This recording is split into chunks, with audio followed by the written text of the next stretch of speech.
जैसे कि आप देख रहे हो ये हमारा बरसीम का खेत है ना।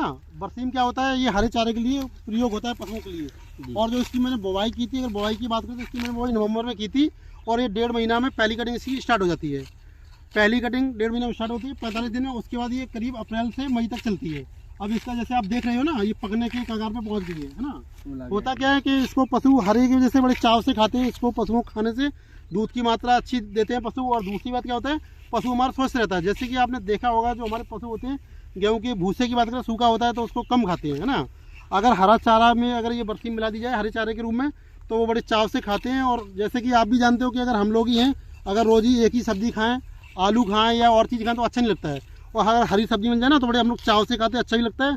और मेन पॉइंट को यह होता है कि हम लोग जो भी कुछ चीज़ खाते हैं, अगर हम खाएं, हम अपने पशुओं को चारा खिलाते हैं तो ऐसा खिलाएं जिससे हमारे पशुओं के लिए अच्छा हो। हसरत भाई ये बताइए, आपके पास कितनी भैंसी हैं और कितनी गायें हैं? मेरे पास मिनिमम 18 से 19 भैंसी हैं और लगभग 6 से 7 गाय हैं। 6 से 7 गाय हैं।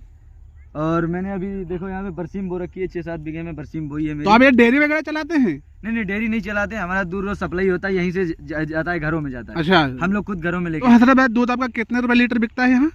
दूध तो हमारा खैर ज्यादा महंगा नहीं बिकता है यहाँ। दूध करीबन 40 से 50 रुपए लीटर बिक जाता है। अच्छा, होता क्या है कि मतलब ये गांव से, जो हमारा गांव है शहर से बड़ा दूर है यार। जैसा कि आप देखते हो शहर में तो दूध महंगा बेचता है, क्योंकि होता क्या है कि वहाँ दूध कम पहुँच पाता है। लेकिन हमारे यहाँ गांव में तो ये आसपास में हर किसी के पास भैंस गाय है तो सस्ता ही बिकता है, 40 से 50 रुपये लीटर ही जाता है। और दूसरी बात क्या रहती है कि हमारे पास जो संसाधन है उनका बड़ा अभाव है। संसाधन की बात करें तो मेरे पास जो बाइक है वो नहीं है, या बड़ी गाड़ी नहीं है जिसपे हम मतलब अपना 1500 लीटर दूध और कलेक्ट करके बाजार में ले जा सकते हैं या शहर को भेज सकते हैं, लेकिन ये संभव नहीं है। तो इसलिए बस ये है कि समस्याओं का सामना करते हुए हम यहीं अपने आसपास गाँव में ही बेचते हैं। तो हसरत भाई जिसके वहाँ दूध देने जाते हैं तो वो आदमी या औरत आपसे शिकायत करते हैं दूध पतला है या दूध सही नहीं दिया?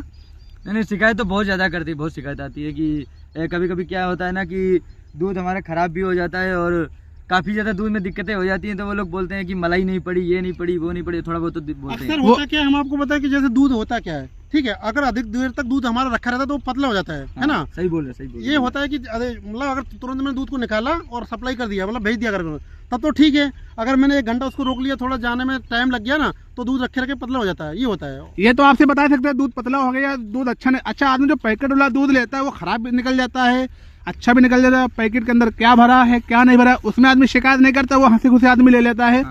शिकायत करता है जो आदमी दूध लेकर, जैसे दूधी हो गया, उससे शिकायत करता है कि आपका दूध पतला हो गया, कल दूध फट गया था। हालांकि आदमी जो पैकेट वाला दूध लेता है उसके अंदर दूध है भी नहीं है, XYZ नहीं पता। देखो आप जैसे कि जानते हो आजकल होता क्या कि लिखा हुआ सब लोग मानते हैं, है ना। उस पैकेट पे लिखा होता है ये दूध में इतनी फैट है, इतना पानी, इतना ये सब लिखा होता है। हमारे यहाँ क्या है कि हमने भैया भैंस का निकाला दूध, गाय का निकाला और लीटर में भर के आपको डब्बा में दिया। उसमें हम कोई लेवल नहीं लगा रहे हैं ना कि हमारे दूध में इतनी फैट है, इतना ये, इस वजह से है।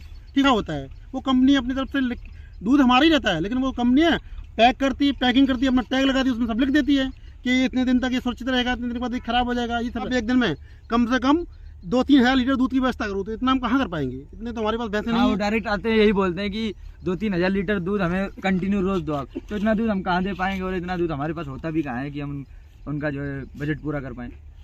एक बात ये भी रहती ना, जैसे कि वो हमारा दूध इतना महंगा नहीं ले पाएंगे। हमारा दूध जैसे कि अगर आसपास के गाँव में बात करें तो 50-60 रुपये हम बेच लेते हैं ना।